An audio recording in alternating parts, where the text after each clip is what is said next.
Welcome aboard. Today we're putting together something that I thought was kind of interesting a long while back. On the market there's a lot of GameCube controllers for the computer that they got a USB, but they're actually just GameCube controllers. This is a GameCube controller for the PC for the modern age. It's got 2 Z triggers. And other modern features, you can switch out the faceplates, modern haptics, Bluetooth, all that good stuff. And we're just going to put it together. I will try to include in the description where you can buy this. This was a Kickstarter. I don't know if they're still going to follow the Kickstarter campaign sort of model, or if they're going to make it available. I'll get the links that I can. Let's just try putting it together here. I watched the video and I've pre-flashed the motherboard. So the first thing that they want you to do is just to make sure you have everything, which I've kind of already done. And then they want you to flash the motherboard with firmware. Now that sounds scary. Don't worry, we're not working with like PIC ICs here. It's just a Raspberry Pi. You just plug it in, drag and drop the firmware they have, and then they also want you to flash, I think, the Wi-Fi chip, which is done through a browser, which is cool. Really easy, just clicking, and then you're done. I didn't bother to film it because it's pretty straightforward. I'll link the guides as well. So I'm going to try to remember the steps that you're supposed to do here and go from there. A little bit of experience taking apart GameCube controllers. Obviously this isn't a GameCube controller per se, it's a replica, but heck, there should be some rhyme to the steps. Don't like that these pieces were loose in the bag. There's just these random, not a fan of that, but that's okay. Okay, so I'm gonna go ahead and put the buttons in first in the face. These are the triggers, we don't need those. These are the screws. Sure, that's good. Caps, sure. It comes with a screwdriver kit, so if I get stuck, I'll use that. These are the springs, the updated screw kit, because, you know, Kickstarter stuff. Performance springs, regular springs, I don't know what the difference is. I'm looking for buttons. Okay, we got some D-pad buttons. We got some A, B, X, Y buttons. We got our start and select and all that. I think that's it. Yeah, that's everything I need. Where are the membranes? There they are. So the membranes are good to, you gotta clean them. Recommend cleaning them. I'll do that off camera. Mechanical trigger, 200 milliamp hour battery, okay. So here's our membrane set. So let's go ahead and put in the membranes first and foremost, or the ABXY first and foremost. And just like a GameCube, these are keyed, so they only really go in one particular way. So you can't really mess it up. Just, there you are. Done. Now these light up, which is kind of cool. I don't know if I like that per se, but it's all right. And you can use original buttons if you really wanted to. And the membranes go on top. Let's hope that we got everything we need here. Ooh, yeah. Those look like the trigger membranes. Okay, that looks like something else, like a start button or something. Which I'm not sure why we have a start button, because I'm pretty sure we don't need a start button for that, but I'll come back to it. Okay, so this would go on like this, and this will go here. What's interesting about the D-pad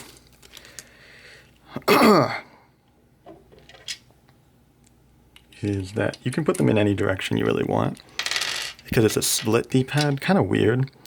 Some people don't like this. Haven't tried it, so I don't know. It might be good, it might be terrible. We will see. Ta-da! And then that just goes right on top like that. And then our buttons for this, let me see here. So for our buttons, we need, empty them out here. This is our light insert, so this is like a light pipe, because that's the status indicator. This is our power button in the middle. Boom. Then we have a blank, a minus, goes on there, a plus, goes on there. I think home goes here, I'm not 100% sure. And then the blank one goes right here. That's our buttons for that. Now for, this is the analog motherboard. So what I'm going to do here is there should be an analog trigger set, which I just need to take out. Oh, very nice. So set those up. They use pogo pins, which is nice, so no soldering is required. Just put those right in like that. Line them up. And give them a push. And in they go. I don't know, I kind of want to solder those grounds. Maybe I will. But yeah, it's just pogo pins and they go in.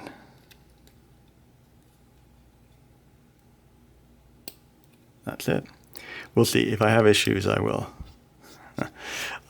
solder those grounds in, but for now we'll leave them, I guess. I went ahead and took a break there and just cleaned off these membranes. Might as well do it while I mentioned it, so we can do it step by step. So these have just been in the soapy water. Another trick you can do with membranes, if you're looking to clean off, this goes particularly for older membranes, you can take a sheet of white paper, make sure it's clean, and just do a very gentle rub like that on them. Very gentle. You can see there's nothing really coming off, so I'm not going to do that because these are new. But that's a trick you can use for old ones.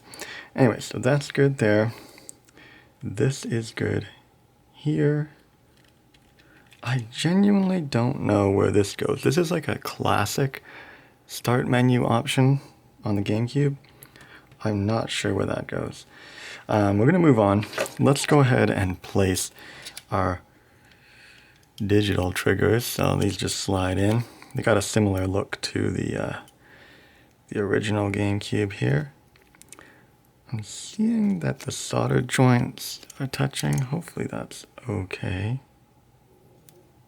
Maybe it is, maybe it isn't. I don't know. And then that should be good there. Perfect. Yeah, that one slides right. Okay, so I've noticed a defect here is this one's solder joints are nice and tucked in. That went in really nicely, but this one, the solder joints weren't quite trimmed as nice. So that one's having a harder time getting in. I think we're gonna have to take one, I'm sorry for all the cuts, but I think I'm gonna have to cut real quick and just adjust those solder joints. Alrighty. Yeah, I just took a moment to desolder the wires, trim them a little bit and put them back in. It's the type of stuff you get when you're working with Kickstarter projects.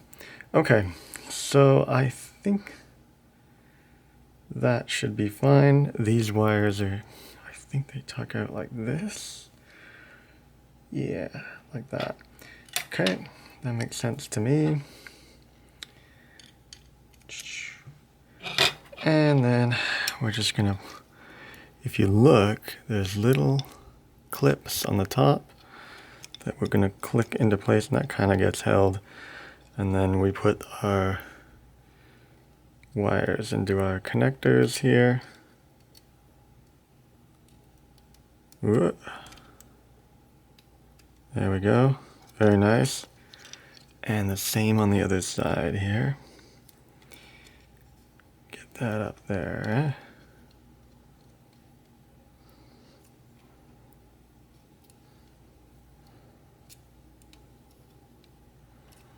Okay, that looks decent, I suppose. Yeah. Okay.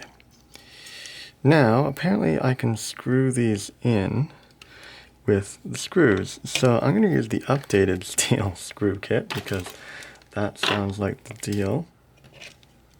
So, looks like we've got some plastic screw holes on either edge here that we can use.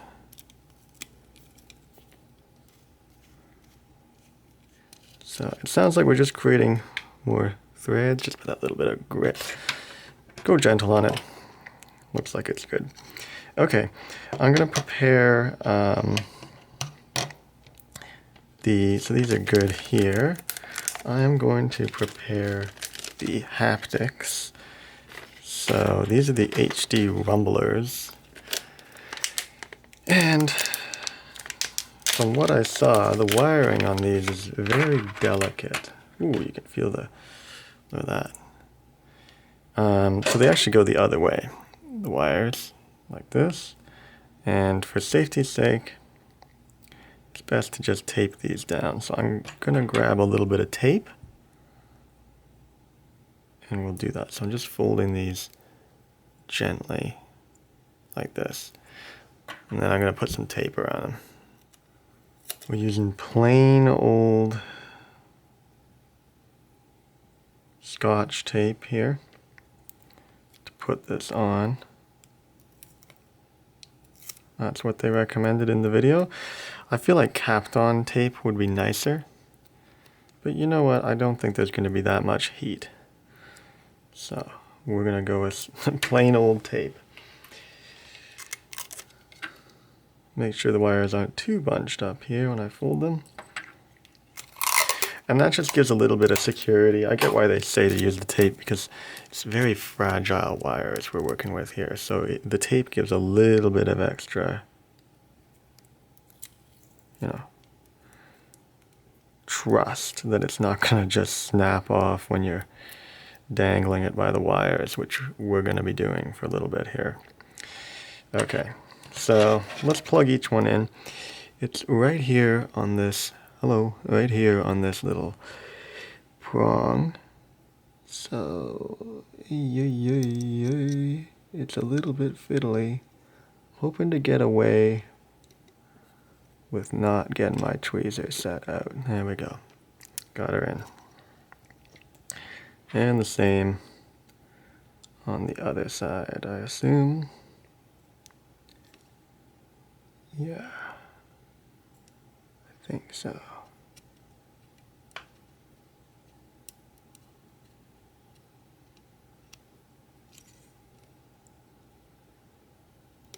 There we are. Very tiny plug there. Very tiny. Okay, gently set that down. For the triggers, what I would recommend doing is make sure that the pegs on the triggers are facing up. Get the trigger itself, put it on, and make sure that they mesh together nicely, almost flat.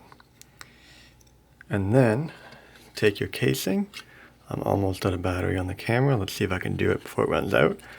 And just finagle that through. And then release the plug into place there. And do the same thing for the other side. So, see if I can do that before the battery runs out.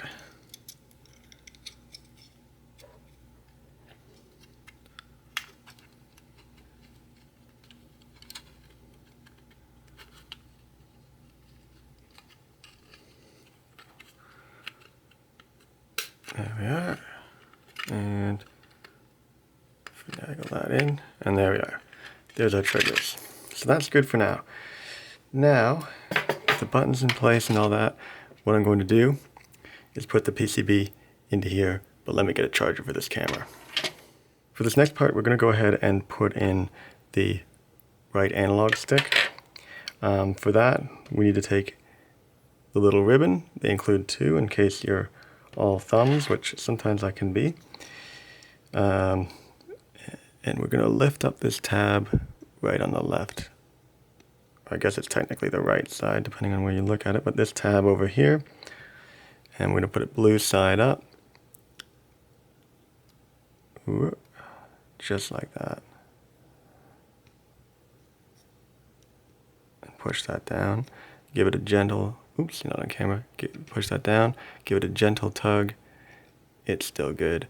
We're gonna flip it over, just give it a gentle fold, just like that. I suppose you could put this in right now. It's gonna be a little tricky, so we'll do that in a minute. Grab the case. I took the triggers, the Z triggers out. Make sure those membranes are tucked in nicely. And normally in a GameCube you would put the cap on here, but because we can interchange the gate, we don't need to do that at this step. Okay. So that's that.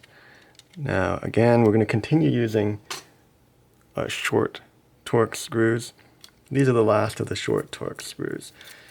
There should be the last two in the bin.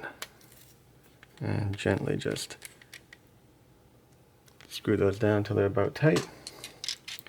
And that just kind of holds the PCB mostly in place while you're working on it. Which makes sense. Alright. We'll deal with those haptic feedbacks in just a second. What I want to do is try and get this in. Let me, you know what, let's zoom down on this. Instead of me bringing it up to you, that might be a little bit easier. So, I'm going to flip up the same tab as we did before. And I'm going to push that down here. Now, I believe this wire doesn't fit, so it kind of has to get pushed. Yeah, just like that. It has to get kind of pushed to the side, which sucks. It's a little bit pinched, if you ask me. Oops. I'm almost missing a step here. This one does have a gate, a non-removable gate, so we're going to need to put in our cap. Let's see here.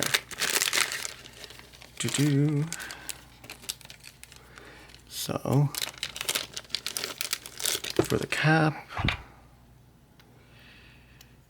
standard C-stick, but again, clear, just fitting the general theme of this, so you can get any RGB. And here's another modern feature. Clicking.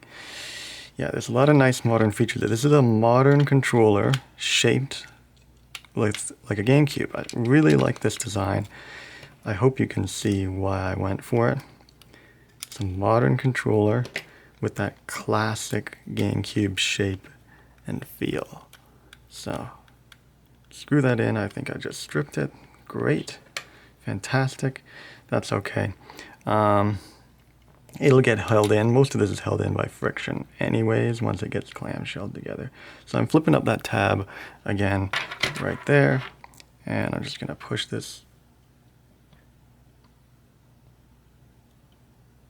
in there. There we go. Yeah, that's about right. Squeeze that down. Give it a gentle pull. It's in there. Okay. So now let's deal with these haptic. A hard cut right there, and I'll save you the time. I ended up taking the regular tape off and switching over to the Kapton tape, as I sort of alluded that I'd prefer to. And I put a little piece of foam on each haptic feedback rumble motor thing. The reason being is, if you look in the guide, it does mention, and I mentioned it a bit too, that they recommend putting a little bit of cotton or some sort of padding to fill any loose space. And I tried it out off camera to see how it was, and the controller worked fine, but there was a little bit of rattling with the vibration motors here. So the foam should really hold them in firmly, and I'm going to recommend that. This is a little bit thick. I'd say maybe 1.5 millimeters. This is like 2 millimeters. It's a bit much. You can see the indent is sort of getting pushed down, but this should be fine. Yeah, that's what I did off camera, so I recommend doing that as well. You don't have to do the Kapton tape. I just did it because in case it gets hot or something, there's no chance it's going to melt. I highly doubt those motors are going to get hot, but should they do so, it's a little bit of peace of mind. So it's definitely, you can see mine's a bit hard to close with that foam, but it's foam, so it should hold fairly well. So I'll try to put this together here.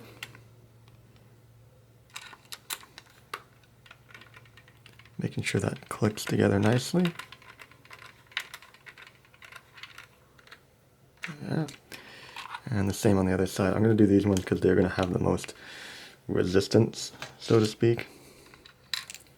And then I'm going to do the other side. And this is, so there's two screws. Again, there's only the long screws and the short screws. The long screws are a T8, I believe, and the short ones are a T6. So we're on the T8s. All the internal ones you saw me do that with. The shorter ones were the T6. And then the faceplate ones I'm not really counting.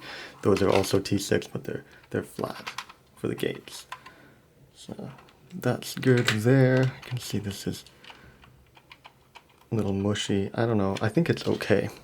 I think the foam is just really adding that little bit of extra resistance. If I find it's a little too much, I might take it back apart and adjust that, maybe use a thinner piece of foam. Again, a little bit of trial and error. Maybe they'll resolve that in future revisions, you know, a tighter fit. Maybe even hot glue, you know, just glue those motors in, but then they're not really that repairable. That little metal housing seems a little flimsy, so I'm not sure I would like to go that far and use any sort of glues.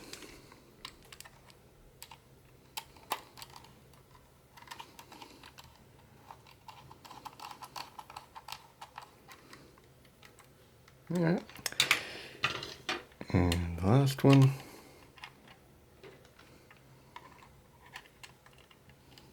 can see I'm sort of backpedaling there because I don't want to cross thread it.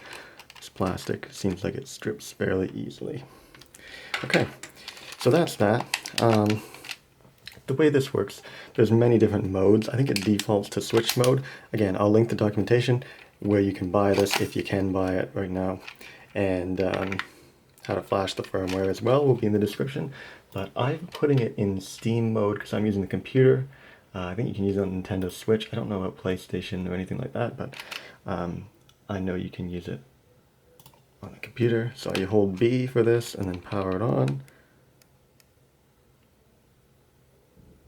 It'll flash blue for the Steam mode, and then it'll flick to solid white for when it's ready. So let me boot up a game. Alright, I picked something that was kind of fighting-ish because I feel like this is where this will shine most. We're going to do that, and to prove to you that we're using it here.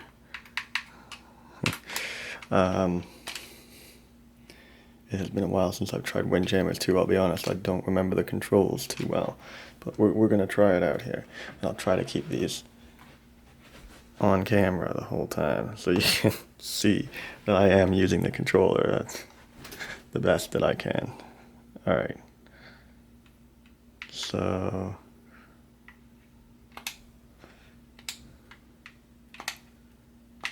I don't remember how this works, but you can see that the controller works nonetheless. And it's wireless. I believe in X input mode it has to be wired for some reason. I don't know why that is. Okay, let me try that out real quick too. I'll just briefly go over all the different modes here. I know you can read this on your own time, but just to sort of do a quick walkthrough here. When you turn it on by default or plug it in via USB by default, it's going to flash the white LED, and that means you're either going to configure it, which I'll briefly show you the configuration in just a second too, or you're using it with a Nintendo Switch, which is great, and that supports Bluetooth or again a wired connection. If you want to use X input, so like the Windows, standard X input that you'd use on an Xbox controller and emulate that, you hold X and then plug it in with a USB cable. I tried, even though it says you can't, just for curiosity's sake, I tried using X input over Bluetooth. It did not work. It never showed up as a pairable device. Maybe that's something they'll bring in another patch. I don't know the specs of this thing too well. Then for Slippy, truthfully, I'm going to show my ignorance here. I don't know what Slippy is, but if you want to use that, you can hold Y and plug it in with USB, same way. You can't use Bluetooth. It'll boot up. What I was showing you earlier with the wireless version was the Steam input, which I may use the most. It it kind of relies on Steam as the middleman there, so I don't know. I might. Either way, for PC, you're either going to use X input or S input most likely, and the rest sort of is the more retro ones. So if you want to use it on an NES/SNES or an N64 or even a GameCube, I mean, after all, it is basically a GameCube controller. There's different compatibility modes by holding a combination of the D-pad as well. So let's take a quick look at the configurator. I'm not going to hold a modifier key down, and I'm just going to plug it in. And it should just turn into a solid white, and you'll actually see in the bottom right there that I'm offered to open a page to boot this up. And so you can just hold A, click connect. It'll offer if you want to connect, you click connect. And there you go, there's your options. So you can adjust like the RGB, you can calibrate the triggers. I've already done all this stuff, but just wanted to show you that that's available. See the battery. This does have motion controls, by the way. It does know that you're tilting it, which is cool. Bunch of cool modern features in here. Haptics, feedback, test that. Still a little rattly, but not too bad. Better than before. That's pretty much it. I hope you found this interesting. Hopefully, I want to see this project continue and sort of become a readily available project, because it's a really cool, it's a nice controller. I think it could use a few tweaks here and there, particularly with, maybe having a wireless mode with extra input, little nice to haves. There's a little bit of rattle to the springs, but then again, the GameCube had that too. There's little tiny things that I'm sure they're already looking at, and we'll figure it out. Hope you found this interesting, once again, and I'll see you next time.